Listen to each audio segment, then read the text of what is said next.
तस्तु योगोऽस्ति न चैकान्तमनश्नतः न चादिस्वप्नशीलस्य जाग्रतो नैव चार्जुन युक्ताहारविहारस्य युक्तचेष्टस्य कर्मसु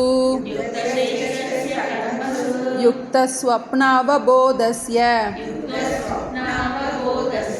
योगो भवति दुःखः.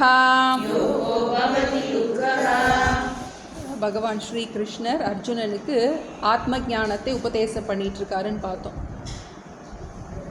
தன்னுடைய உறவினர்களை எப்படி கொள்வது அப்படின்னு தடுமாற்றம் அடைந்த அர்ஜுனன் பகவான் கிட்ட சரணாகதி பண்ணுறான். அவனுக்கு ஒரு தடுமாற்றமான ஒரு சூழ்நிலை வருது. அப்போ பகவான் ஆத்ம ஞானத்தின் மூலமாக உன்னுடைய அனைத்து பிரச்சனைகளுக்கும் தீர்வாக இருக்கும் அப்படின்னு சொல்லிட்டு அந்த ஆத்மாவினுடைய லட்சணத்தை சொல்கிறாருன்னு பார்த்தோம். ரொம்ப ஹையஸ்ட் உபநிஷத்துடைய சர்வசாரம். எல்லா காலத்திலும் எல்லா மனிதர்களுக்கும் உரிய எல்லா பிரச்சனைக்கும் உரிய ஒரே தீர்வு. பகவத்கீதை ஏன் படிக்கணும் அப்படின்னு திடீர்னு டவுட் வரலாம். எப்பயோ நடந்தது, அர்ஜுனனுக்கும் கிருஷ்ணருக்கும் நடந்த ஒரு விஷயம். அவனோட பிரச்சனைக்கு கிருஷ்ணர் ஏதோ ஒரு தீர்வு சொல்லியிருக்காரு. அதை நம்ம எதுக்கு படிக்கணும்? அது இந்த காலத்தில், அதுவும் இப்போ சயின்ஸ் எல்லாம் ரொம்ப அட்வான்ஸ்டாக இருக்கிற இந்த காலத்தில் நமக்கு படிக்கிறதுனால என்ன கிடைக்கும் அப்படின்னா, அந்த காலத்துலேயும் சரி இந்த காலத்துலேயும் சரி பிரச்சனைகள் அதே பிரச்சனை தான் இருந்திருக்கு. உறவுகளால், உடைமைகளால், இதனால தான் பிரச்சனை உலகத்தினால பிரச்சனை வந்துடும். இப்போவும் காலங்கள் மாறி இருக்க ஒழிய பிரச்சனைகள் மாறுவதில்லை. அதே போல் பிரச்சனைக்கு தீர்வும் மாறுவதில்லை. அந்த காலத்துலேயும் சரி இந்த காலத்துலேயும் சரி பிரச்சனைக்கு எல்லாருமே எல்லா காலத்துலேயும் நிம்மதிக்கத்தான் தேடி போயிருந்துருக்கோம். ஆனால் என்ன, நிம்மதி எங்கே கிடைக்கும்னு தெரியாமல் நம்ம என்ன பண்ணிகிட்டு இருக்கோம், இப்போ தடுமாற்றம் அடைஞ்சிட்டு இருக்கோம். இப்போ அதனுடைய சூக்ஷ்மத்தை பகவான் சொல்கிறார். நம்ம பார்வையே வித்தியாசமாக இருக்குது. உன்னை நீ அறிவாயாகில் உனக்கு ஒரு கேடுமில்லைன்னு பார்த்துட்ருக்கோம். பண்டிதாக ந அனுசோச்சந்தி. அறிவாளி கவலைப்பட மாட்டான், தன்னை பற்றிய அறிவை உடையவன் கவலைப்பட மாட்டான் அப்படின்னு அந்த ஞான யோகத்தை முதல்ல சொல்லிவிட்டு அதுக்கப்புறம் அதுக்குரிய தகுதியை கொடுக்கக்கூடிய கர்மயோகத்தை பகவான் விளக்கமாக சொன்னார். கர்மயோகம் என்பது நமக்கு ஞான யோகத்துக்குரிய தகுதியை கொடுப்பது. கர்மயோகம்னா என்னது? நமக்கு எப்படி ஒரு காரியத்தை எப்படி ஈஸ்வர அர்ப்பண புத்தியோடு செய்வது, அதனுடைய விளைவு வரும்போது ஈஸ்வர பிரசாத புத்தியாக எடுத்துக்கிறது. ஏன்னா எப்போவுமே நம்ம பிளான் ஒன்றா இருக்கும், ஆனால் நடக்கிறது வேறு மாதிரி நடக்கும். நம்ம நினச்சபடி நடப்பதில்லை. நினைப்பதெல்லாம் நடந்துவிட்டால் தெய்வம் அன்றைக்கே பாடி வச்சுட்டு என்ன, நம்ம பிளான் பண்ணுறோம், எவ்வளவோ நம்ம சின்சியராக பிளான் பண்ணுறோம், எல்லாம் அதுக்கு ஒர்க் அவுட் பண்ணுறோம்.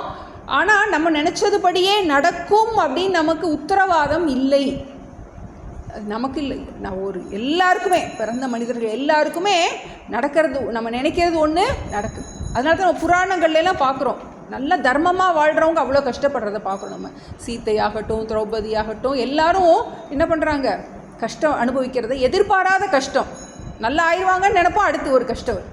இப்போ அந்த மாதிரி எப்போனாலும் யாருக்குனாலும் என்ன கஷ்டம்னாலும் வரலாம். அதனால தான் நீ காரியத்தை பண்ணும்போது ஈஸ்வர அர்ப்பண புத்தியோடு பண்ணு.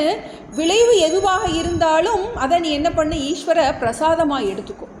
உன்னுடைய முயற்சி தர்மமாக நேர்மையாக இருக்குமே ஆனால் அதுக்குரிய பலன் கண்டிப்பாக கிடைக்கும். இந்த ரூபத்தில் கிடைக்கலைனாலும் உனக்கு என்ன இருக்குது, உனக்கு மனப்பக்குவம் கிடைக்கும், உனக்கு புண்ணியம் கிடைக்கும். அதனால் உனக்கு ஒரு தேடல் உண்டாகும், உனக்கு ஒரு சத்குரு பிராப்தி உண்டாகும். அதனால் ஸ்வல்பம் அப்பியசே தர்மசிய திராயத்தே மகத்தோ பயாத்துன்னு பார்க்குறோம். நீ இவ்வளோண்ட நல்ல காரியம் பண்ணினா கூட எண்ணத்தாலும் சொல்லாலும் செயலாலும் எந்த ஒரு காரியம் பண்ணினாலும் அது கண்டிப்பாக விளைவு உண்டு. அதனால் தோல்விங்கிறது உலக அளவில் உனக்கு ஒரு தோல்வியாக தெரியலாம், ஆனால் உன்னுடைய ஆன்மீக வாழ்க்கையில் பார்க்கும்போது அது உனக்கு இன்னொரு ஒரு கதவை திறந்து விட்டுருக்கும், புதிய தேடல்களை உண்டாக்கி இருக்கும், புதிய தெளிவை உனக்கு கொடுக்க தொடங்கும். இப்போ அதான் நம்ம ஞான யோகம்னு பார்த்துட்ருக்கோம். இப்போ 2 விதமான வாழ்க்கை முறையை பார்த்தோம், சந்நியாசம், இல்லறம், துறவரம். இப்போ மோட்சத்துக்கு இல்லறத்தில் இருக்கிறவங்களுக்கு கிடையாது அப்படின்னு பகவான் சொல்லவே இல்லை. 2 ஆசிரமத்தில் இருக்கிறவங்களுக்கும் இல்லறத்தில் இருக்கிறவங்களுக்கும் துறவரத்தில் இருக்கிறவங்களுக்கும் 2 பேருக்குமே மோட்சம் சாத்தியம். ஆனால் 2 பேரும் கண்டிப்பாக கர்மயோகம் ஞான யோகத்தில் சாய்ஸ் கிடையாது, இல்லறம் துறவரத்தில் சாய்ஸ் இருக்குது.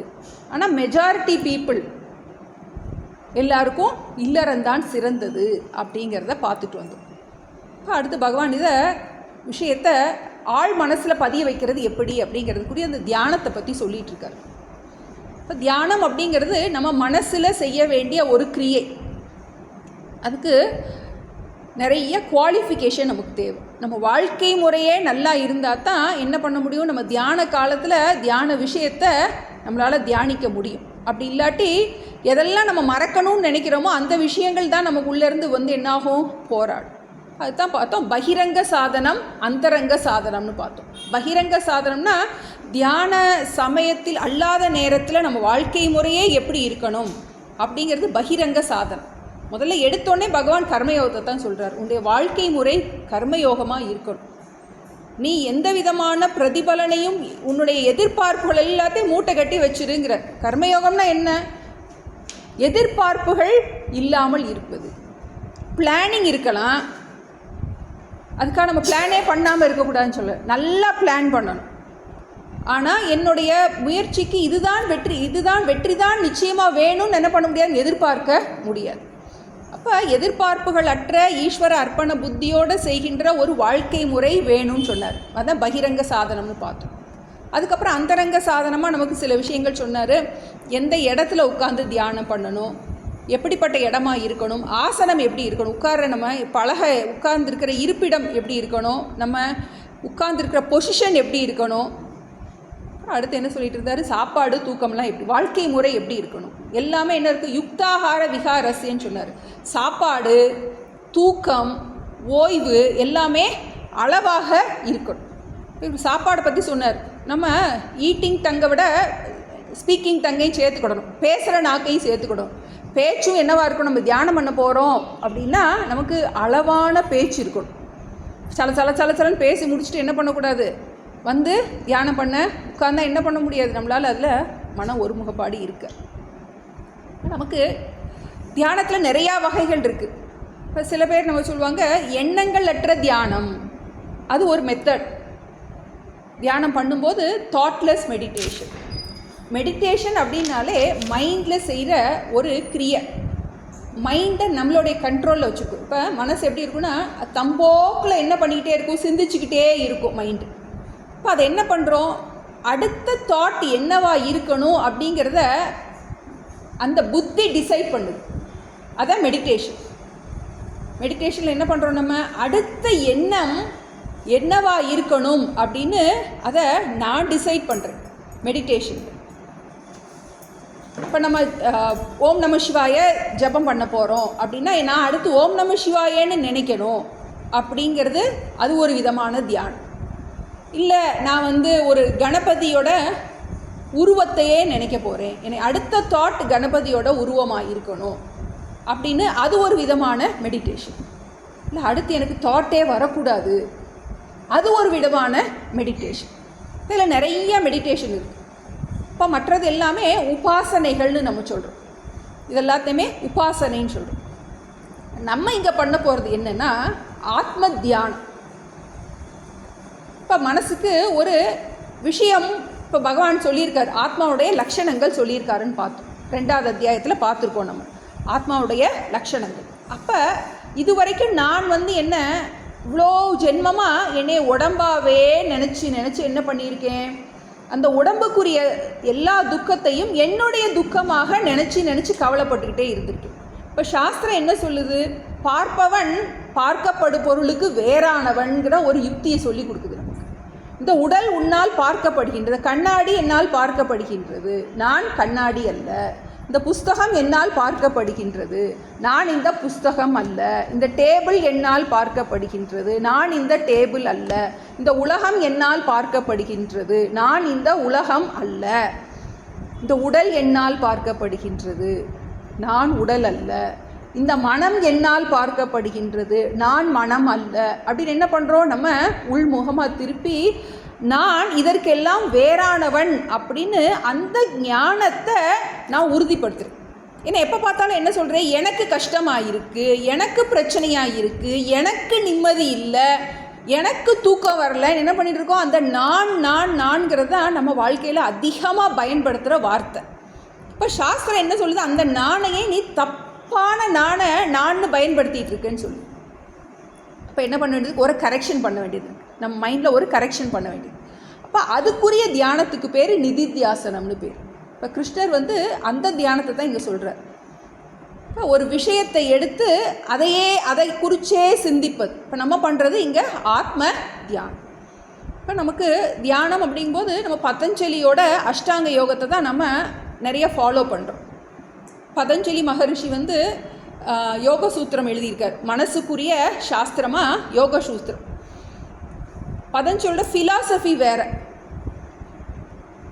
நம்ம பதஞ்சலியோட ஃபிலாசபியை நம்ம எடுத்துக்கிறது இல்லை, ஆனால் இந்த மெடிடேஷன் ப்ராக்டிஸை நம்ம பயன்படுத்திக்கிறோம். ஏன்னா அது ரொம்ப யூஸ்ஃபுல்லாக இருக்குது.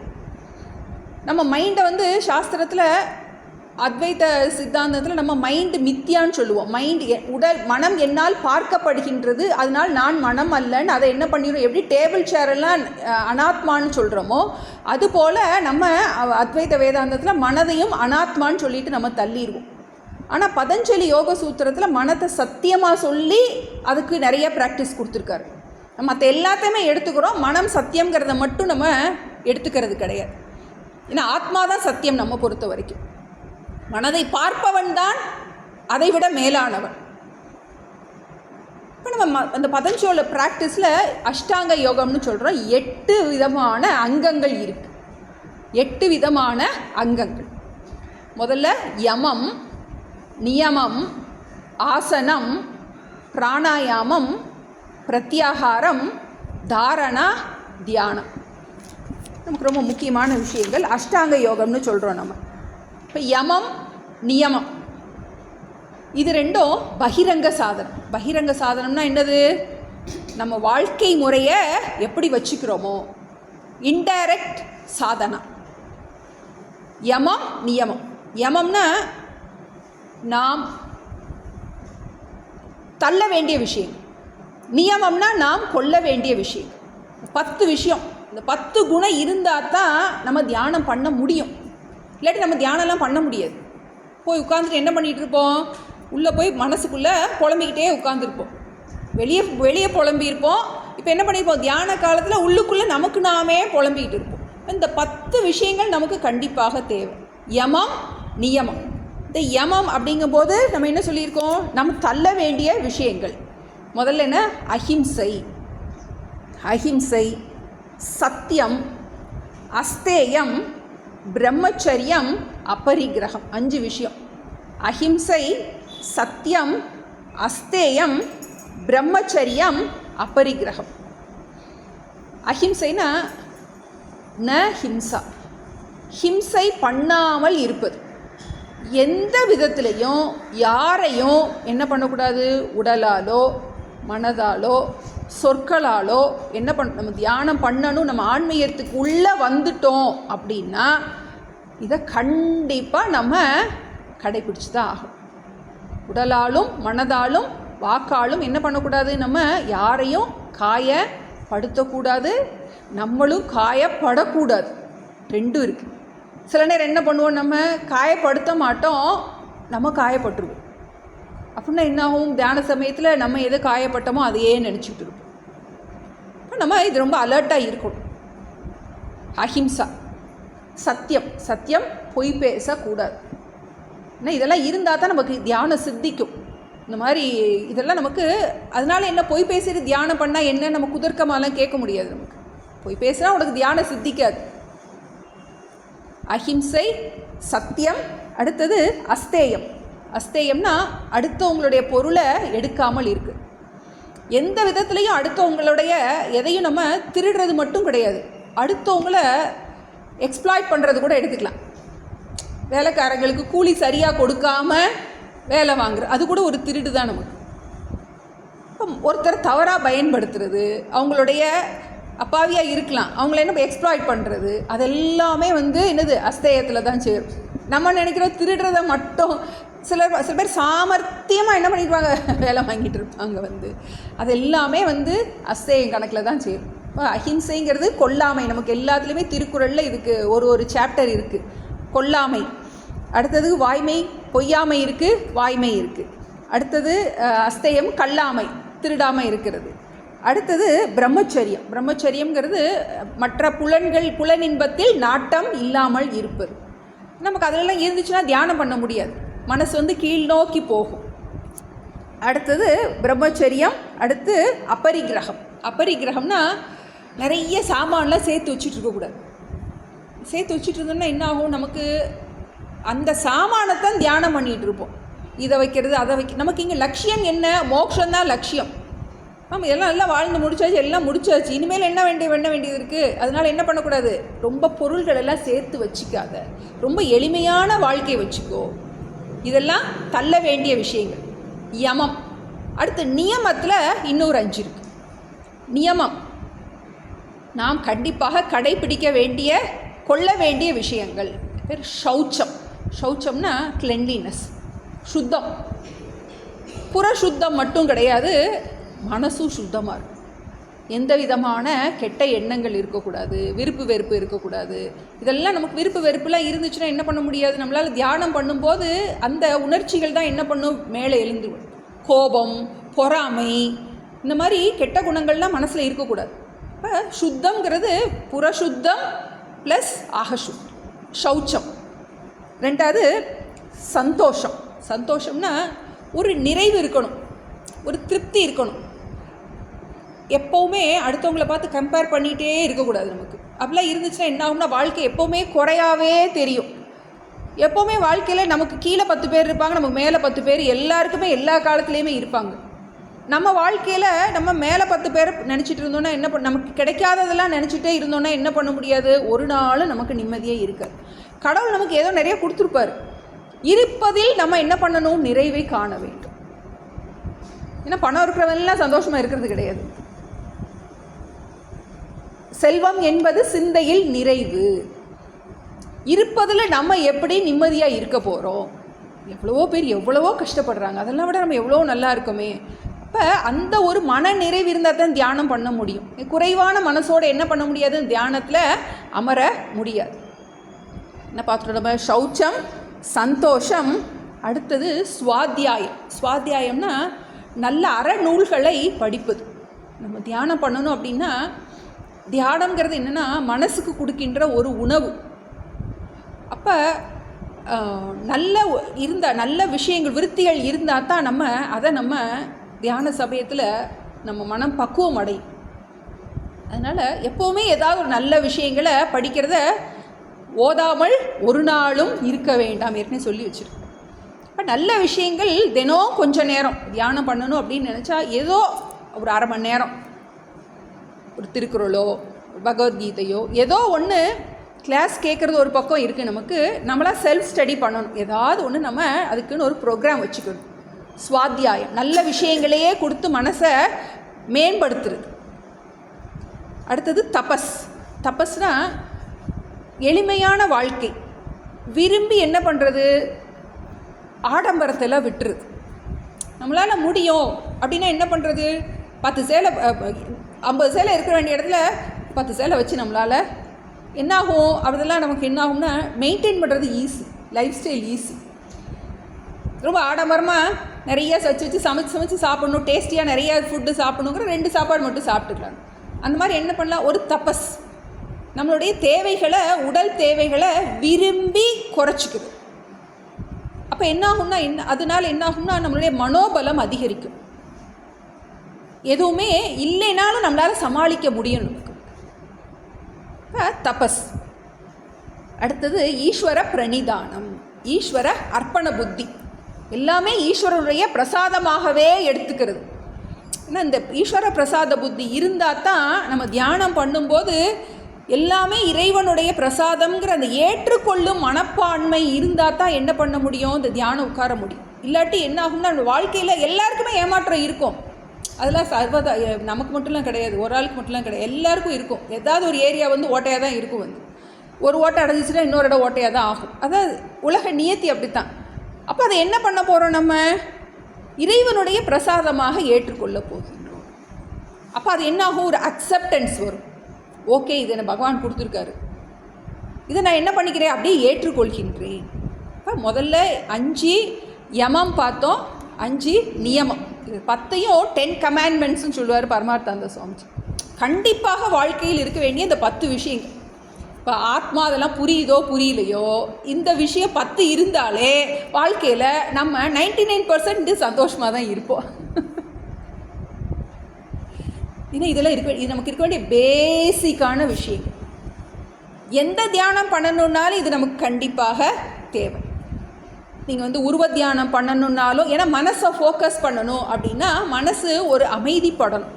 அந்த அமைதிப்பட்டால் தான் என்ன பண்ண முடியும், தியானம் பண்ண முடியும். இப்போ இது 2 பகிரங்க சாதனம். யமத்தில் 5 இருக்குது, நியமத்தில் 5 இருக்குது. இதெல்லாம் நம்ம விரும்பி என்ன பண்ணணும், நம்மள இந்த குவாலிஃபிகேஷனை நம்ம வளர்த்துக்கணும். எல்லாருக்குமே அறகுறையாக தான் இருக்கும். இப்போ எந்த இடத்துல நம்ம தியானம் பண்ண உட்காரும்போது நம்ம மைண்டு உடனேலாம் உட்காராது. என்ன பண்ணிக்கிட்டே இருக்கும், அசைஞ்சிக்கிட்டே இருக்கும். இதை கொண்டா அதை கொண்டான்னு உள்ளேருந்து என்ன பண்ணிக்கிட்ட விருத்திகளாக வந்துக்கிட்டே இருக்கும். அப்போ நம்ம எந்த இடத்துல நம்ம சரி பண்ண வேண்டியது இருக்குது, நமக்கு திருப்தி இல்லையா, நமக்கு எந்த இடத்துல நம்ம இறைவனுக்கு அந்த அர்ப்பண புத்தி இல்லையா, ஈஸ்வர பிரசாத புத்தி இல்லையா, நம்ம என்ன பண்ணணும், நம்ம வாட்ச் பண்ணி எந்த குணம் நமக்கு இல்லையோ அதை நம்ம வளர்த்துக்கணும். அது ரொம்ப ரொம்ப முக்கியம். இப்போ யமம் நியமம் இந்த 2 சாதனைகள் இருந்ததுக்கப்புறம் அடுத்து நமக்கு ஆசனம். தியானம் பண்ணும்போது நம்ம உட்கார வேண்டிய பொசிஷன் அது கண்டிப்பாக ஒரு குறைஞ்சது ஒரு 20 நிமிஷமாவது, 15 நிமிஷம் 20 நிமிஷமாவது நமக்கு ஒரு அசையாமல் உட்கார்ந்துருக்கக்கூடிய ஒரு ப்ராக்டிஸ் அது நமக்கு ரொம்ப அவசியம். யமம் நியமம் ஆசனம். அடுத்தது என்னது, உடம்பை தளர்த்துவது. உடம்பு ரிலாக்ஸ்டாக இருக்கணும் நமக்கு. அதுக்கப்புறம் என்ன பண்ணுறோம், பிராணாயாமம். பிராணன் நமக்கு வாட்ச் பண்ணுறோம். உட்கார்ந்ததுக்கப்புறம் நம்ம பிராணனை நம்மளுடைய கட்டுப்பாட்டில் இருக்கணும். ஏன்னா பிராணன் ரொம்ப அலைப்பாஞ்சிச்சுன்னா மனசு அலைப்பாயும். பிராணபந்தனா லீயத்தே மனக ஜால பக்ஷிவத் ரோத சாதனம்னு உபதேச சாரத்தில் சொல்லியிருக்கு. எப்படி ஒரு பறவையை பிடிக்கிறதுக்கு என்ன பண்ணுறாங்க, வலையை போட்டு பிடிக்கிறாங்க. அதுபோல் இந்த பிராணனை நீ சரி பண்ணி பிடிச்சிட்டின்னா உன்னுடைய மனம் என்ன ஆயிரும், எப்படி அந்த பறவையை பிடிக்கிற மாதிரி, வலையை வச்சு பறவையை பிடிக்கிற மாதிரி இந்த பிராணனை வச்சு நீ என்ன பண்ணிடலாம், உன்னுடைய மனதுடைய விக்ஷேபத்தை குறைச்சலாம், மனச்சஞ்சலத்தை குறைத்து கொள்ளலாம். எடுத்தோடனே பிராணனை பிராண வீக்ஷணம்னு சொல்லுவாங்க. பிராணனை கவனி அப்படிம்பாங்க. பிராணனை கவனிக்க தொடங்கினோன்னு என்னாகும், மனது அடங்க தொடங்கிடும். யம நியம ஆசனம் பிராணாயாமம். அடுத்தது பிரத்யாகாரம். இப்போ உட்காந்தாச்சு, தியானத்தில் உட்காந்தாச்சு. இப்போ உடம்பை ஒரு மாதிரி கொண்டு வந்துட்டோம், பிராணனை அமைதிப்படுத்தியாச்சு. இனி அடுத்தது பிரத்யாகாரம். மனசு உட்கார்ந்தோடனே என்னாகும், கண்ணை மூடியாச்சு, பிராணன் அமைதி ஆயிடுச்சு. இப்போ என்னாகும், மனசு உள்ளேருந்து என்ன பண்ணோம், எதெல்லாம் நினைக்கக்கூடாதுன்னு நினச்சிட்டு உட்கார்ந்தோமோ அதெல்லாம் நினைப்போம். எதெல்லாம் செய்யாத அப்படின்னா மனசு எப்படி சின்ன பிள்ளைகிட்ட செய்யாத அப்படின்னா கண்டிப்பாக செய்யும். அது மாதிரி என்ன பண்ணோம், நம்ம மைண்டை ஒரு குழந்தை மாதிரி. அப்போ என்ன பண்ணுது, உள்ளேருந்து என்னத்தையாவது யோசிக்க தொடங்கும். என்ன பண்ணுறோம், பிரத்யாகாரம்னா வெளி விஷயங்களை எல்லாத்தையும் மூடிடு. ஆகாரம்னா உணவு. வெளியிலேருந்து எந்த உணவையும் கொடுக்காம அது என்ன பண்ணுற, மைண்டுக்கு வேறு எதுவும் கொடுக்காம அதை ஷட்டர் போட்டு மூடிடு. பிரத்யாகாரம். யமம் நியமம் ஆசனம் பிராணாயாமம் பிரத்யாகாரம். இப்போ மனசை என்ன பண்ணிட்டோம், எல்லாத்தையும். இப்போ இதுக்கு பேர் என்ன, இது பிரத்யாகாரம்ங்கிறது என்னது, நம்ம மைண்டை அமைதிப்படுத்துறது. அதுக்கப்புறம் என்ன பண்ணுறோம், தாரணான்னா எப்படி இந்த கேமரா ஃபோக்கஸ் பண்ணுறோம் இல்லையா, நம்ம எதை தியானம் பண்ணணும் அப்படிங்கிறத முடிவு பண்ணிவிட்டு உட்காந்துருக்கோம். இப்போ நம்ம உருவ தியானம் பண்ண போகிறோமா, மானச ஜபம் பண்ண போகிறோமா, இல்லாட்டி தாட்லெஸ் மெடிடேஷன் பண்ண போகிறோமா, என்ன பண்ண போகிறோங்கிறத நம்ம முடிவு பண்ணிவிட்டு உட்காந்துருக்கோம். இப்போ எல்லாத்தையும் கவர் பண்ணியாச்சு.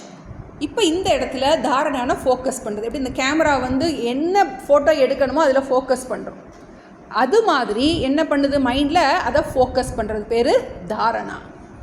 அப்புறம் அந்த ஃபோக்கஸ் பண்ணுறத அதை அப்படியே மெயின்டைன் பண்ணுறது. அந்த உருவத்தை நினைக்கணும் அப்படின்னா அந்த உருவத்தை மைண்டில் விடாமல் நினைக்கிறது. மைண்ட் என்ன ஆகும், பிரேக் பண்ணி வரும். இப்போ கேமரா ஃபோட்டோ எடுக்கும்போது ஆடிக்கிட்டே இருந்தால் என்ன பண்ண முடியாது, ஃபோட்டோ எடுக்க முடியாது. ஆடாமல் வச்சுருக்கோம் இல்லையா, ஆடாமல் வச்சா தான் கிளிக் பண்ண முடியும். அதுபோல் என்ன பண்ணுறது, இதை மனசை அசைய விடாமல் அந்த ஒரு விற்த்தியிலேயே நிறுத்துறது, இல்லாட்டி ஒரு உருவத்திலேயே நிறுத்துறது, இல்லாட்டி ஒரு சப்தத்திலேயே வச்சுருக்கிறது. இந்த மாதிரி என்ன ப்ரோக்ராம்னாலும் கொடுத்துக்கலாம். நிறைய வெரைட்டி ஆஃப் மெடிடேஷன் இருக்குது நம்ம. இப்போ அதிலேயே மெயின்டைன் பண்ணுறது தியானம். அதுக்கப்புறம் என்ன ஆகுது அப்படின்னா, இந்த தியானம் பண்ணும்போது நமக்கு அந்த பேதம் இருக்குது. தியானிக்கப்படுபவன்கிறது இருக்குது. அப்புறம் நீண்ட நேரம் அதிலே இருக்கும்போது என்னாகும் அப்படின்னா, இப்போ நம்ம சினிமா பார்க்க போகிறோம், போய் உட்கார்ந்துட்டு எல்லாம் தேட்டரில் போய் உட்கார்றோம். அதுக்கப்புறம் என்னாது, எல்லாத்தையும் க்ளோஸ் பண்ணிடுறாங்க, படம் போட்டுறான். போட்டதுக்கப்புறம் என்னாது, நமக்கு எல்லாமே மறந்துடுது. என்ன ஆகிறோம், நம்ம அதுக்குள்ளே போயிடுறோம். எப்படி போகிறோம், அது நம்மளை இழுத்துட்டு போகுது. ஏன்னா அந்த விருத்தி நமக்கு என்னாது, அதில் நமக்கு அப்படியே என்னாது, நமக்கு அதிலே போயிடுறோம். அதிலே மனசு ஒன்றிடுது. நமக்கு சுற்றி என்ன இருக்குது எதுவுமே தெரியலை. அதுக்குள்ளே என்ன ஆயிடுது, அந்த உலகத்துக்குள்ளே என்ன மைண்ட் அதுக்குள்ளேயே போயிடுது. அது என்ன பண்ண, நம்ம எஃபர்ட் ஒன்றுமே போடலை, நம்ம ஒன்றுமே நினைக்கல, அதையே நினைக்கணும்னு நினச்சிக்கிட்டா போகிறோம். நம்ம போய் உட்கார்றோம், அது என்னாது, அந்த மனசு ஒருமைப்பட்டு அதுலேயே இஷ்டம் இருக்கிறதுனால. இப்போ இது வீட்டில் வேறு ஏதோ பெரிய பிரச்சனை இருக்குது அப்படின்னா தேட்டரில் போய் உட்காந்து அந்த படத்தில் அப்படி போயிருமா மைண்டு, போகாது. இங்கே மனசு, இங்கே உடம்பு இங்கே உட்காந்துருந்தாலும் என்ன இருக்கும், மைண்டு வேறு இடத்துல நினச்சிட்டு. இப்போ வெளிப்புற சாந்தி நமக்கு ரொம்ப முக்கியம். அப்போ எப்படி நம்ம ஒரு தேட்டரில் போனோடனே அந்த படம் பார்க்கும்போது மழை பெஞ்சிருக்கலாம், என்ன நடந்திருந்தாலும் என்ன இருக்குது, முடிச்சு பார்த்தா கெடியாரத்தை பார்த்தா 2 மணி நேரம் எப்படி போச்சு தெரியவே என்ன ஆயிடுது, நமக்கு மைண்டு அதிலேயே போயிடுது. அதுக்கு சமாதின்னு நம்ம சொல்கிறோம்.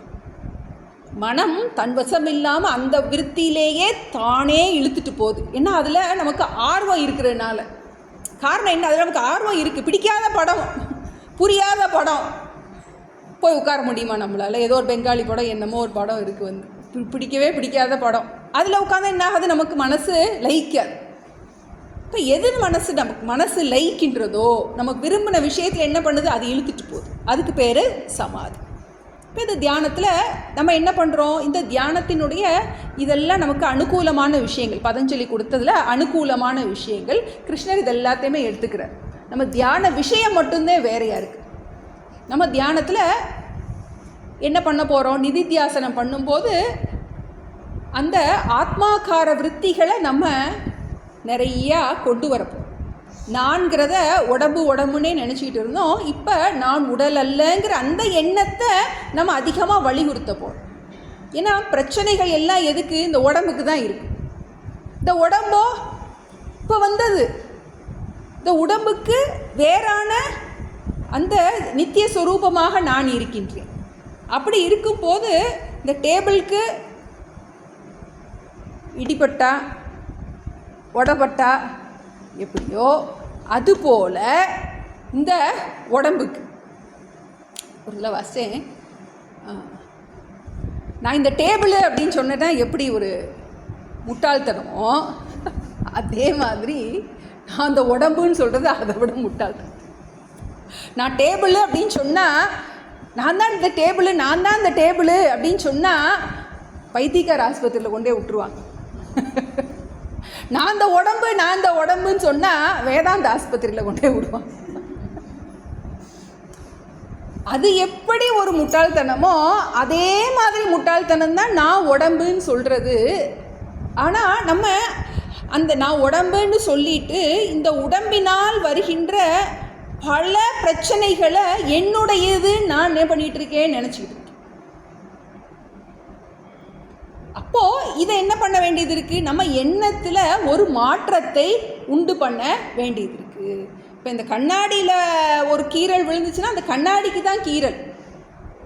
கண்ணாடி உடஞ்சி போச்சுன்னா நான் கண்ணாடி கிடையாது. அது மாதிரி கை உடஞ்சி போச்சுன்னா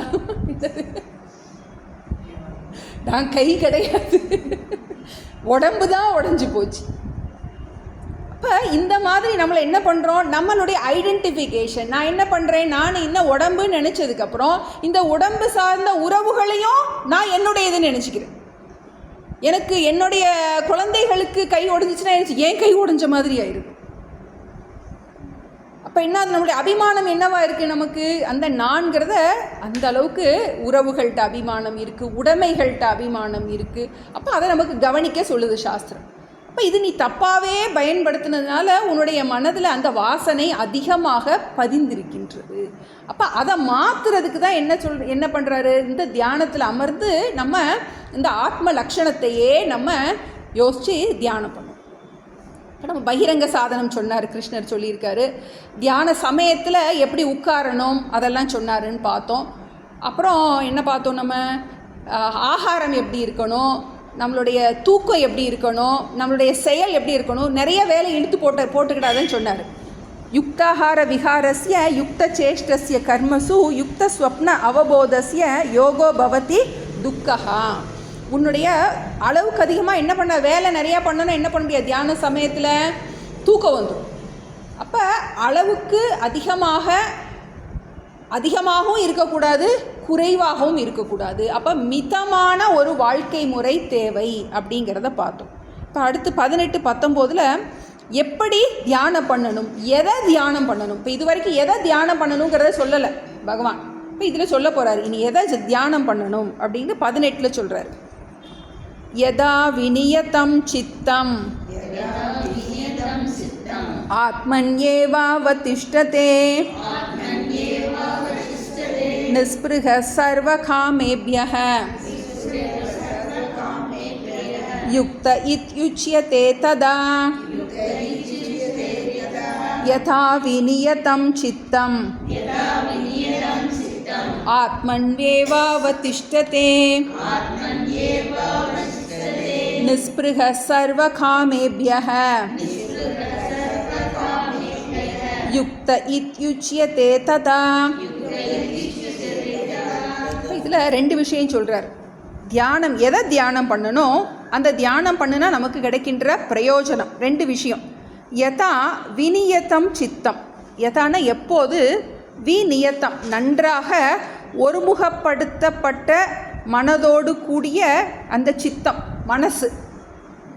ஏன்னா நமக்கு யம நியமம் எல்லாம் நல்லா ப்ராக்டிஸ் பண்ணிட்டோம், நமக்கு ஆசன சித்தி வந்துருச்சு, பிராணாயாமம் பிராணன் நல்லா இருக்குது அப்படின்னா மனசு என்னாகும், இந்த தியானத்தில் கோஆப்ரேட் பண்ண தொடங்கும், சொன்னபடி கேட்க தொடங்கும். நல்லா நீண்ட நாள் ப்ராக்டிஸ் பண்ணிவிட்டு என்ன பண்ணுறோம், ஆத்மனியேவ அவதிஷ்டதே, ஆத்மாவிலேயே நிலை பெற்று இருக்கின்றது. நம்ம ஏற்கனவே 2வது அத்தியாயத்தில் பார்த்தோம். ஆத்மா நித்தியக. என்ன பண்ணுறோம், ஆத்மான்னு ஏதோ ஒரு ஆத்மா கிடையாது, நான் அழிவில்லாதவன், அகம் நித்தியக, அகம் பூர்ணக, எனக்கு எந்த விதமான குறையுமே இல்லை. என்ன பண்ணுறோம், எனக்கு குறை இந்த குறை இருக்குது, இது சரியில்லை அது சரியில்லை, என்ன பண்ணுறோம், நான் அபூர்ணமாகவே நினச்சிக்கிட்டு இருக்கோம். சாஸ்திரம் என்ன சொல்லுது, நீ பூர்ணன்னு சொல்லுது. அகம் நித்தியக, அகம் பூர்ணக, அகம் நிர்விகாரக, எந்த விதமான மாற்றமும் என்கிட்ட கிடையாது. அகம் ஷட்விகார ரஹிதக, எப்படி உடம்புக்கு தான் இந்த பால்யம் யவ்வனம் எல்லாம் பருவ மாற்றங்கள் எல்லாம் எதுக்கு, உடம்புக்கு தான். பிறப்பு எதுக்கு, உடம்புக்கு தான். மாற்றங்கள் எல்லாம் எதுக்கு, இந்த உடம்புக்கு தான். உண்மையில் எனக்கு என்ன கிடையாது, எனக்கு மாற்றமே கிடையாது, எனக்கு குறையே கிடையாது, எனக்கு துன்பமே கிடையாது, ஆத்மாவாகிய எனக்கு துன்பமே கிடையாது. இப்படி என்ன பண்ணு, ஆத்மனியேவ அவதிஷ்டதே.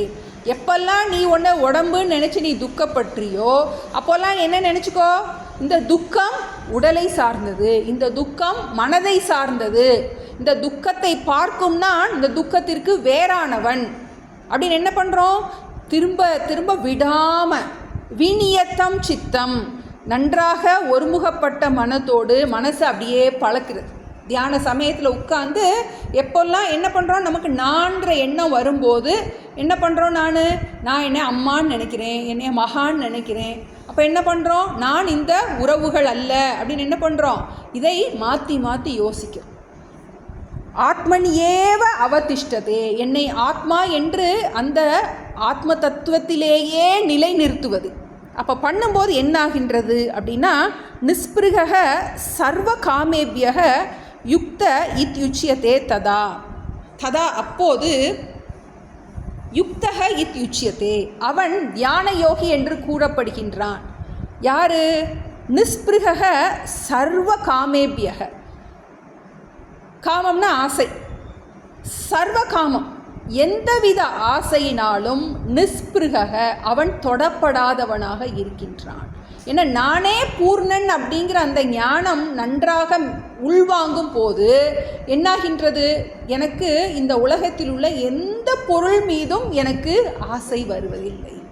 நானே நிறைவாக இருக்கின்றேன் அப்படிங்கிறத புரிஞ்சதுக்கப்புறம் நானே கோடீஸ்வரன் அப்படின்னா என்ன பண்ணுவேன்? நான் யார்கிட்ட போய் ஒரு ரூபா போய் பிச்சை கொடுங்கன்னு கேட்பேன். நான் கோடிக்கணக்கான ரூபா என்கிட்ட இருக்குது அப்படின்னா நான் போய் கேட்பேனா?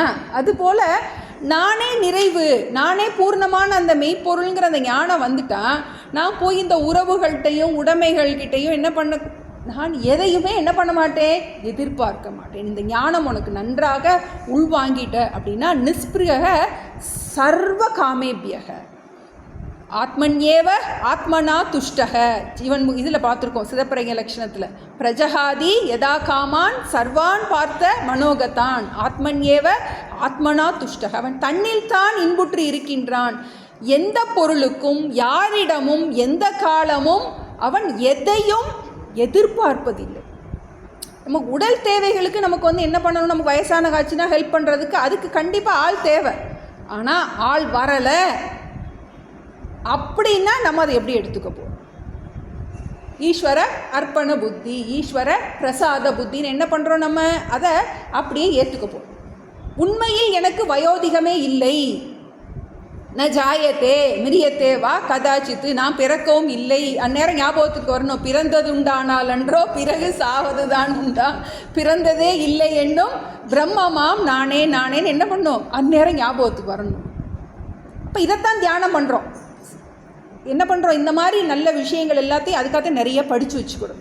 நிறைய படித்த விஷயங்கள் எல்லாம் என்ன பண்ணணும்? நல்லா இந்த சமயத்தில் உட்காந்து எப்பெல்லாம் நான் துக்கி அப்படிங்கிற எண்ணம் வருதோ அந்த சமயத்தில் உண்மையில் துக்கத்தை பார்க்கும் நான் துக்கி அல்ல, துக்கம் என்னால் பார்க்கப்படுகின்றது, அந்த துக்கத்தை பார்க்கும் நான் துக்கி அல்ல அப்படின்னு என்ன பண்ணுறோம்? இப்படி மாற்றி மாற்றி யோசிக்கிறது. நீண்ட நாள் பண்ணும்போது என்னாகின்றது? நிஸ்பிருக சர்வ காமேபியக. சர்வ காமேபியன்னு ஆசைன்னு போட்டுக்கலாம், எதிர்பார்ப்புகள்னு போட்டுக்கலாம். எந்த எதிர்பார்ப்புகளும் உனக்கு இல்லை. கிடைச்சா சந்தோஷம், கிடைக்கலைனாலும் சந்தோஷம். என்ன பண்ணுறோம்? ஈஸ்வர அர்ப்பண புத்தி, ஈஸ்வர பிரசாத புத்தி. இன்னொன்று அந்த நான்கிற அந்த ஆத்ம ஞானத்திலேயே நன்றாக நிலை பெற்று இருப்பது. ஆத்மன்யேவ அவதிஷ்டதே, நான் ஆத்மாங்கின்ற அந்த ஞானத்திலேயே நிலை பெற்று இருக்கின்றான். இந்த தியானம் எப்படிப்பட்டதாக இருக்கணும் அப்படிங்கிறத அடுத்த ஸ்லோகத்தில் சொல்கிறாரு. 19 யதா தீபோ நிவாதஸ்தஹ நேங்கதே சோபமா ஸ்மிருதா யோகினோ யத சித்தஸ்ய யுஞ்யதோ யோகமாத்மனஹ யதா தீபோ நிவாதஸ்தஹ நேங்கதே சோபமா ஸ்மிருதா யோகினோ யத சித்தஸ்ய யுஞ்யதோ யோகம் ஆத்மனஹ. இந்த தியானம் எப்படிப்பட்டதாக இருக்கணும்னுக்கு ஒரு எக்ஸாம்பிள் சொல்கிறார். யதா தீபக நிவாதஸ்தக நேங்கதே. தீபம், தீபம்னா என்னது? விளக்கி இருக்கின்ற சுடர். யதா எப்படி அந்த சுடரானது நீ வாதஸ்தக, வாதம், வாதம்னா காற்று, வாத பித்த கபம் சொல்கிறோம். வாதம்னா காற்று, நீ வாத்தம்னா காற்றில்லாத, ஸ்தக வைக்கப்பட்ட, காற்றில்லாத இடத்தில் வைக்கப்பட்ட அந்த விளக்கின் சுடரானது நே இங்கத்தே எப்படி அசையாமல் இருக்கின்றதோ அதுபோல சபமா ஸ்மிருதக இந்த உபமையானது நினைக்கப்படுகின்றது. இப்போ தியானம் பண்ணும்போது நம்மளுடைய மனசு என்னவாக இருக்கணும்? அதே ஒரே விஷயத்திலேயே நிலை பெற்று இருக்கணும். எப்படி காற்றுக்கு ஆடாமல் இருக்கின்றதோ அதுபோல் யோகினக யதசித்தஸ்ய யுஞ்சியத்தோ யோகம் ஆத்மனக, அந்த யோகியானவன் என்ன பண்ணுறான்? ஆத்மனக யோகம் யுஞ்சத்தே, தன்னை இந்த தியானத்தில் ஈடுபடுத்துகின்றான். யதசித்தஸ்ய, எதனால்? யோகினக யதசித்தஸ்ய, அந்த தன்னுடைய சித்தம்னா மனம், தன்னுடைய மனதை நன்றாக பண்படுத்ததன் காரணமாக அவனுடைய மனம் எப்படி இருக்குது? அசையாததாக இருக்கின்றது. ஏன்னா இங்கே நமக்கு இந்த உடம்பு தான் விளக்கு, இந்த மனம்ங்கிறது சுடர். அந்த சுடர் எப்போ ஆடும்? காத்தடிச்சா. இப்போ மனசு எப்போ ஆடும்? ஆசை வந்துட்டா ஆடும், ஒரு எதிர்பார்ப்பு வந்துட்டா ஆடும். அதனால தான் முதல்ல எதிர்பார்ப்பு இல்லாமல் எதிர்பார்ப்பு இல்லாமல் முதல்ல சொல்லிக்கிட்டே வந்தார், சங்க ஊதிக்கிட்டே இருந்தார். ஏன்னா நமக்கு ஒரு எதிர்பார்ப்பு ஆசை வந்துச்சுன்னா என்ன ஆகும்? நமக்கு மனசு தியானத்தில் உட்காராது. ஏதோ ஒரு எதிர்பார்ப்பு வந்துச்சு, எதிர்பார்ப்பு நடக்கலாம், நடக்காமல் போகலாம். எதிர்பார்ப்பு இருந்தாலே ஏமாற்றம் நிச்சயம். நமக்கு கண்டிப்பாக ஏதோ ஒரு விதத்தில் நமக்கு அடி வாங்குவோம். அப்போ என்ன பண்ணுறோம்? இந்த எதிர்பார்ப்புகள் இல்லாத மனதோடு, அதனால தான் தியானம் பண்ண உட்காருன்னு சொல்லியிருக்கார். இப்போ ஒரு இடத்துல விளக்கு வைக்கிறோம் அப்படின்னா என்ன பண்ணுறோம்? நம்ம காற்று இருக்கிற இடம், காற்று கொஞ்சோண்டு காற்று தேவை. காற்றே இல்லைன்னா என்ன பண்ண முடியாது? விளக்கு இது பண்ணும். நிறைய காற்று இருந்தால் என்ன ஆகணும்? விளக்க. அப்போ அதை என்ன பண்ணுறோம்? ஒரு கண்ணாடி இதை உள்ளே வைக்கிறோம், அதை ப்ரொடெக்ட் பண்ணுறோம். நமக்கு எதனால் ஆடுது? நமக்கு விளக்கு, தீபம், ஆசை. மனசு ஆடுறது காரணம் ஆசை. இப்போ வைராகியங்கிற கண்ணாடியை வச்சு என்ன பண்ணுறோம்? நம்ம ப்ரொடெக்ட் பண்ணுறோம். என்ன பண்ணுறோம்? நமக்கு ஆசைகள்லாம் போதும், எல்லாம் முடிஞ்சாச்சு, இனிமேல் எனக்கு லட்சியம் மோட்சம். யாரையும் திருத்த வேண்டாம், யார்கிட்ட இருந்து நான் எதுவும் எதிர்பார்க்கலை, நிறைவாக வாழ்ந்தாச்சு, இனிமேல் என்ன பண்ணுவோம்? போகிறோம். போகிற காலத்துக்கு என்ன பண்ணணும்? நம்ம இந்த தியானத்தில் ஈடுபடுவோம். என்ன இந்த இதில் வரும், இந்த பஜகோவிந்தத்தில் வரும், பாலஸ்தாவத் கிரீடா சக்தக தருணஸ்தாவத் தருணி சக்தக விருத்தஸ்தாவத் சிந்தா சக்தக பரமே பிரம்மணி கோபின சக்தக. பாலஸ்தாவத் கிரீடா சக்தக, சின்ன வயசில் கிரீடைன்னா விளையாடுறது. குழந்தை பருவத்தில் இருக்க எதில் நமக்கு ஆசை இருக்குது? நல்லா விளையாடணும், இது விளையாடணும், அதை விளையாடணும், பொம்மை வச்சு விளையாடணும். ஒவ்வொரு வயசுலையும் ஒரு இது விளையாட்டு. பாலஸ்தாவத் கிரீடா சக்தக, ஆசக்தினா ஆசை. தருணஸ்தாவத் தருணி சக்தக, வாலிப பருவம். ஆணுக்கு பெண் மேலேயும் பெண்ணுக்கு ஆண் மேலேயும் ஈடுபாடு வருகின்ற. சின்ன வயசில் விளையாட்டு பொம்மையை வச்சு விளையாண்டான், அப்புறம் வயசு காலத்தில் அவனுடைய இதுக்கு விளையாண்டான். வயசான காலத்தில் விருத்தஸ்தாவத்து சிந்தா சக்தக, வயசான காலத்தில் எதை பிடிச்சிட்டு திரியிறான்னா கவலையை பிடிச்சிட்டு திரியிறான். சிந்தான கவலை, இதை பண்ணணும் அதை அப்படித்தானே இருக்கா? பாலஸ்தாவத் கிரீடா சக்தக நல்லாயிருக்கும். பாலஸ்தாவத் கிரீடா சக்தக தருணஸ்தாவத் தருணி சக்தக விருத்தஸ்தாவத் சிந்தா சக்தக பரமே கோமணி பிரம்மணி சித்தக. கடவுளை நினைக்கிறதுக்கு யாருமே இல்லை. ஒவ்வொரு பருவத்திலையும் ஒன்னொன்று நாடி ஓடிக்கிட்டே இருக்கும். நாடி ஓடினாலும் அதில் எதுவும் ஒரு நாளும் திருப்தி வரப்போகிறதே கிடையாது. அதனால என்ன பண்ணிருக்கோம்? வயசான காலத்தில் எல்லாரும் மனசில் பாரத்தோடு உட்காந்துருக்கும். இந்த பிரச்சனை அந்த பிரச்சனை, வயசான பிரச்சனைகள் அதிகமாகின்றது. நம்ம நினைக்கிறோம் பொறுப்பெல்லாம் குறைஞ்சிரும்னு நினைக்கிறோம், ஆனால் பொறுப்புகள் கூடுது, புதுசாக பிரச்சனைகள் வருது. பரமே பிரம்மணி கோபின சக்தக, அந்த கடவுளை நினைக்கிறதுக்கு ஆளே இல்லையா. இப்போ என்னாது நமக்கு இந்த வைராக்கியம். இப்போ என்ன பண்ணுறோம்? அந்த எப்படி கண்ணாடி இதை வைக்கிறோமோ, எதை காற்று வராமல் இருக்கிறதுக்கு ஒரு இது வைக்கிறோமோ, அதுபோல் என்ன பண்ண வேண்டியது இருக்குது? தியானத்துக்கு ஒரு அமைதியான இடம் தேவை நமக்கு. மனசு அலைப்பாயாத மனசோட இந்த தியானம் பண்ணுங்கிறார். யதா தீபோ நிவாத்தஸ்தக நேங்கத்தே சோபம் ஆஸ்மிருதா யோகினக யத சித்தஸ்ய யுஞ்சியத்தோ யோகம் ஆத்மனக. ஏன்னா மனசு சார்ந்ததின் வண்ணமாவது மனம். நம்ம எதை நம்ம அதிகமாக நினைக்கிறோமோ அது மயம் ஆயிரும். இப்போ நமக்கு ஒரு செம்மண்ணில் தண்ணி போச்சுன்னா, மழை தண்ணி செம்மண்ணில் போச்சுன்னா சிவப்பு கலராக, கரமண்ணில் போச்சுன்னா கருப்பு கலர். அதுபோல் நம்ம விருத்தி எப்படி இருக்குன்னா, நம்ம எதை நினைக்கிறோமோ அது மயமாக ஆயிரும். ஏதோ ஒரு நல்ல பாட்டை ரசித்து கேட்டுட்டு வந்திருக்கோம்னு வச்சுக்கோங்க. சும்மா இருக்கும் அந்த பாட்டு, நம்ம அறியாமையே அது பாட்டு உள்ளே போகும், நமக்குள்ளே போகும். ஒரு ஜபயஜ்யம், அதுக்கு தான் ஜபயஜ்யம்லாம் நம்ம போகிறது. ஜபயஜ்யம் போயிட்டு வந்தோம் அப்படின்னா ஒரு நாள் பூரா அந்த ஜபம் நம்ம சொல்லிக்கிட்டே இருந்தோம் அப்படின்னா என்னாகும், அந்த வீட்டுக்கு வந்ததுக்கப்புறமும் அது போயிட்டே இருக்கும். ஒரு கல்யாண வீட்டுக்கு போகிறோம், 10 பேர் சேர்ந்து நல்லா புரணி பேசுகிறோம். புரணி பேசிட்டு வீட்டுக்கு வந்தோம் என்னாகும், கண்டினியூ ஆகும் நம்ம மைண்டு. அதையே என்ன பண்ணிகிட்டே இருப்போம், யோசிச்சுட்டே இருப்போம். இப்போ நமக்கு மைண்டுக்கு என்ன பண்ணுற ட்ரைனிங். இப்போ கீத கிளாஸ்க்கு வந்துட்டுருக்கோம் அப்படின்னா என்னாகும், எப்படித்தேனாலும் கொஞ்சம் கொஞ்சம் தூங்கினாலும் அப்படி முழிக்கும் போது சொன்ன கதை கொஞ்சம் ஞாபகம் வரும் இல்லையா. அது நம்ம என்ன பண்ணுறோம், ட்ரெயின் பண்ணுறோம். இப்போ என்ன பண்ணுறோம், அதுக்காக சுவாத்தியாயம் கொடுத்தோம். நல்ல விஷயங்களையே கேட்டு பழகு, அந்த வாசனைகளை உண்டாக்கிக்கோ. என்ன நமக்கு லட்சியம் என்ன, மோட்சம். இப்பிறவி தப்பினால் எப்பிறவி வாய்க்குமோ, ஏது வருமோ அருகிலேன். பயமாக இருக்கணும் நமக்கு.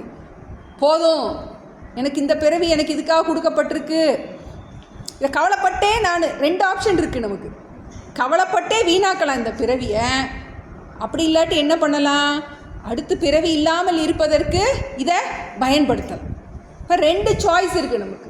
சாய்ஸ் நம்ம கையில் தான் இருக்குது. அப்போ நம்ம இதை நன்றாக பயன்படுத்தணும். யோகினக யத சித்தஸ்ய, அந்த தன்னுடைய புத்தியை நன்றாக வசப்படுத்தியவன், அந்த சித்தத்தை வசப்படுத்தியவன், யுஞ்சியத்தே யோகம் ஆத்மனக, அவன் தன்னை இந்த தியானத்தில் நன்றாக ஈடுபடுத்த முடியும். அடுத்து இந்த தியானத்தினால கிடைக்கிற பிரயோஜனம் என்ன, நமக்கு ஏதாவது ஒரு டஃப்பாக ஒரு எக்ஸசைஸ் கொடுத்தா அடுத்து உடனே கிருஷ்ணர் என்ன சொல்வார், இதனால் உனக்கு என்ன பிரயோஜனம் கிடைக்கிது. ஏற்கனவே 3 பிரயோஜனம் கொடுத்தாரு. சமபுத்தின்னு பார்த்தோம், மனிதர்களில் சமநிலை, பொருள்களில் சமநிலை, சூழ்நிலைகளில் சமநிலை அப்படின்னு பார்த்தோம். சுகதுக்கே, சுகத்தையும் துக்கத்தையும் சமமான புத்தியில் பார்ப்பேன், மான அபமானத்தை சமமாக பார்ப்பேன். அப்புறம் சமலோஷ்ட அஸ்மகாஞ்சனக, மண்ணையும் பொன்னையும் ஒக்கவே நோக்குவாய். அப்புறம் என்னது பார்த்தோம், 9 விதமான மனிதர்கள், அவர்கள்ட்ட என்ன பண்ணுவ, நீ சமமாக என்ன அர்த்தம், யாருமே உனக்கு பிரச்சனையாக இருக்க மாட்டாங்க. எல்லாரும் என்ன பண்ணுற, நீ ஆத்ம திருஷ்டியில் பார்க்க தொடங்கிடுவேன். இப்போ அதை சொன்னார். இப்போ அடுத்து இதனால் கிடைக்கின்ற இன்னொரு பிரயோஜனத்தை சொல்ல போகிறார். நமக்கு 7 விதமான பிரயோஜனம், நமக்கு முக்கியமான பிரயோஜனங்கள் சொல்ல போகிறார். 20லேருந்து 23 வரைக்கும் இது கண்டினியூ பண்ணுறாரு. இந்த தியானம் பண்ணால் நமக்கு என்ன கிடைக்கும், நமக்கு பிரயோஜனம் என்ன. இப்போ 20 படிப்போம். யத்ரோ பரமதே சித்தம் நிருத்தம் யோக சேவையா யத்ர சைவாத்மனாத்மானம் பஷ்யன் ஆத்மனி துஷ்யதி யத்ரோ பரமதே சித்தம் நிருத்தம் யோக சேவையா யத்ர சைவாத்மனாத்மானம் பஷ்யன் ஆத்மனி துஷ்யதி. இப்போ எத்திர உபரமதே சித்தம் நிருத்தம் யோக சேவையா.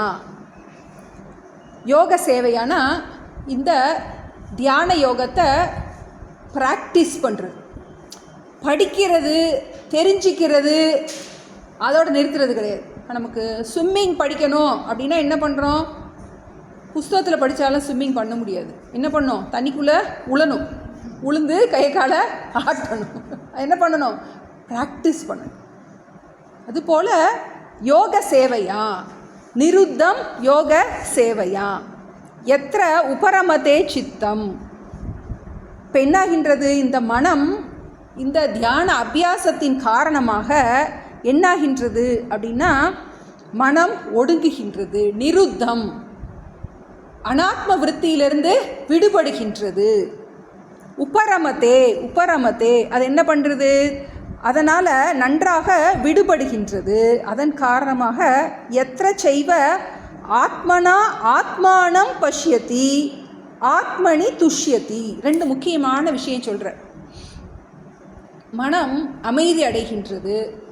அதன் காரணமாக நான் ஆத்மா என்கின்ற அந்த ஞானம் நன்றாக அவனுக்கு ஆழ்மனதில் ஸ்புரிக்கின்றது. அதன் காரணமாக அவன் என்ன பண்ணுறான்? ஆத்மனி துஷ்யதி, தன்னில் தான் இன்புற்று இருக்கின்றான். நானே அந்த பூர்ணமான நிறைவு அப்படிங்கிறத என்ன பண்ணுறான்? புரிஞ்சிக்கிறான். நன்றாக அபியாசம் பண்ணி இந்த தியானம் அவனுக்கு நன்றாக கை கூடினதுக்கப்புறம் என்னாகின்றது அப்படின்னா, இந்த மேலான இன்பம் என்னுடைய சொரூபமாகவே இருக்கின்றது. நான் அதை என்ன பண்ணுறேன்? நான் வெளியே புறத்தில் தேடிக்கிட்டு இருக்கேன் அப்படிங்கிறத புரிஞ்சுக்கிட்டு என்ன பண்ணுறான் அவன்? ஆத்மனா ஆத்மானம் பஷ்யதி, தன்னால் தன்னை அறிந்து தன்னுடைய மனதினாலேயே தான் யாருங்கிறத புரிஞ்சிக்கிறான். ஆழமான மனசில் புரிஞ்சு அதன் காரணமாக அவனுக்கு ஒரு மேலான நிறைவு உண்டாகின்றது. மேலான நிறைவு ஏற்கனவே நம்ம ஜீவன் இதில் சிவப்பிரகலட்சணத்தை படித்த அதே விஷயந்தான். ஆத்மன்யேவ ஆத்மனா துஷ்டக, ஏற்கனவே இதில் வேற படிச்சிருக்கோம். எஸ் ஆத்ம ரதிரேவ சியாத் ஆத்ம திருப்தச்ச மாணவக ஆத்மனியேவச்ச சந்துஷ்டக திருப்தக ஆத்ம திருப்தக ஆத்மன்யேவ திருப்தக, தன்னில் தான் இன்புற்று இருக்கின்றான். ஏன்னா இந்த தியானம் பண்ண என்ன ஆகும் அப்படின்னா, இந்த விவேகம் உண்டாகின்றது. நிம்மதிக்காக எதையும் யாரையும் சார்ந்திருக்காத ஒரு ஞானம் உண்டாகின்றது. நானே இன்பம் என்பது நன்றாக தெளிவாக புரிந்து கொள்ளப்படுகின்றது. ஏன்னா நம்ம நினைக்கிறோம் இந்த உலகத்துக்கு நம்ம துன்பப்படுத்துகிற சக்தி இருக்குதுன்னு நம்ம நினைக்கிறோம். உண்மையிலேயே உலகத்துக்கு நமக்கு துன்பப்படுத்துகின்ற சக்தி இல்லவே இல்லை. நம்ம தான் அதுக்கு சக்தியை கொடுத்து வச்சுருக்கோம். ஒரு விஷயம் நடக்குது, பிராரப்தத்தால் ஏதோ ஒரு இன்ஸ்டன்ட் நடக்கலாம், அதை என்ன பண்ண முடியாது? மாற்ற முடியாது. ஆனால் அதனால் துக்கப்படுவது துக்கப்படாமல் இருப்பதுங்கிறது நம்ம சாய்ஸில். இப்போ இந்த ஞானம் வர வர என்னாகும் அப்படின்னா, இந்த பார்ப்பவன் பார்க்கப்படு பொருள்ங்கிற இதை நம்ம துக்கப்படுபவன் துக்கத்திற்கு வேறானவன்கிற இந்த ஞானத்தோடு நம்ம இருக்கும்போது என்னாகின்றது? எந்த துக்கமும் என்னை துன்பப்படுத்துவதில்லை. அதன் காரணமாக என்னது? ஆத்மனா ஆத்மானம் பஷ்யதி ஆத்மனி துஷ்யதி, தன்னில் தான் இன்புற்று இருக்கின்றான். ரொம்ப ஆழமான விஷயங்கள் தான் நமக்கு புரியாமல் இருக்கலாம். பகவத்கீதையெல்லாம் ஒரு ஸ்டடியிலலாம் புரியிற விஷயம் கிடையாது. 10 வருஷமாக 15 வருஷமாக படிச்சுட்டே இருக்கோம். நம்ம வாழும்போது தான் இதனுடைய அர்த்தம் நமக்கு பல விஷயங்கள் நமக்கு புரியும். ஈஸ்வர பிரசாத புத்தி, ஈஸ்வர அர்ப்பண புத்தி, எந்த விதமான எதிர்பார்ப்பும் இல்லாமல் இந்த குணங்கள் எல்லாத்தையும் மேற்கொண்டு தியானத்தை கொஞ்சம் கொஞ்சமாக என்ன பண்ணலாம்? நம்ம அபியாசம் பண்ணுறது. ஏன்னா இவ்வளோ நாள் நம்ம கிளாஸ் கேட்டிருக்கோம். இப்போ 6வது அத்தியாயம் வந்துட்டோம். 6 அத்தியாயத்துக்கு அப்புறம் தான் கிருஷ்ணர் தியானம் சொல்கிறார். ஏன்னா இதுக்கு முன்னாடி நிறையா 5 அத்தியாயத்துலேயுமே ஆத்மாவை பற்றி நிறையா விஷயங்கள் சொல்லியிருக்கார். பிரம்மார்ப்பணம் படிச்சிருக்கோம், கர்மண்ய கர்ம எஃப் பஷ்யத் படிச்சிருக்கோம். அது மாதிரி நிறையா ஆத்மாவை பற்றின பல விஷயங்கள் சொல்லியிருக்கார். அதெல்லாம் கொஞ்சம் ஞாபகம் வச்சுட்டு நம்ம இந்த தியானத்தை பண்ணும்போது என்ன ஆகும் அப்படின்னா, கொஞ்சம் கொஞ்சமாக நம்மக்கிட்ட இந்த மாற்றங்கள் வர தொடங்கும். நம்மளுடைய எதிர்பார்ப்புகள் குறைய தொடங்கும். நாம் பிறரிடம் சார்ந்திருக்கும் தன்மை கொஞ்சம் கொஞ்சமாக என்ன ஆகும்? நன்றாகவே குறைய தொடங்கும். இப்போ 2 விஷயம் சொல்லிட்டார். இப்போ இதில் ஆத்ம தர்ஷனம், ஆத்ம திருப்தி. இப்போ 20லேருந்து 23 வரைக்கும் 7 பிரயோஜனம் சொல்ல போகிறார். ஆத்ம தர்ஷனம். இப்போ இந்த ஸ்லோகத்தில் ஆத்ம தர்ஷனம், உன்னை நீ அந்த ஆத்மா என்று நன்றாக புரிந்து கொள்வாய் இந்த தியானம் பண்ணுவதன் காரணமாக. 2வது, உன்னில் நீ இன்புற்று இருக்க பழகிக்கொள்வாய். நிம்மதிக்காக எதையும் யாரிடமும் எந்த காலமும் எதிர்பார்க்க மாட்டாய். ஆத்மனியேவ சந்துஷ்டக, துஷ்யத்தின்னு கொடுத்துருக்கு. பஷ்யன் ஆத்மனி துஷ்யதி. இன்னும் அடுத்து மேலானதை அடுத்த கிளாஸில் பார்ப்போம். இன்னும் 3 ஸ்லோகம் இருக்குது, நம்ம அடுத்த கிளாஸில் பார்ப்போம். இது சாண்டிங் பண்ணிடுவோம். யதா விநியதம் சித்தம் ஆத்மன்யேவாவதிஷ்டதே நிஸ்பிருஹ சர்வகாமேப்யஹ யுக்த இத்யுச்யதே ததா யதா தீபோ நிவாதஸ்தஹ நேகதே சோபமா ஸ்மிருதா யோகினோ யத சித்தஸ்ய யுஞ்யதோ யோகம் ஆத்மனஹ யத்ரோ பரமதே சித்தம் நிருத்தம் யோக சேவையா யத்ர சைவாத்மனாத்மானம் பஷ்யன் ஆத்மனி துஷ்யதி. ஓம் பிரபன்னபாரிஜாதாய தோத்ரவேத்ரேகபாணயே ஞானமுத்ராய கிருஷ்ணாய கீதாமிருததுஹே நமः. ஓம் சர்வே பவந்து சுகினः சர்வே சந்து நிராமயாः சர்வே பத்ராணி பஷ்யந்து மா கஷ்சித் துக்கபாக் பவேத். ஓம் சாந்தி சாந்தி சாந்திः. हरिः ॐ श्रीगुरुभ्यो नमः. हरिः ॐ सर्वं कृष्णार्पणमस्तु. कैवल्यशक्ति गणपति की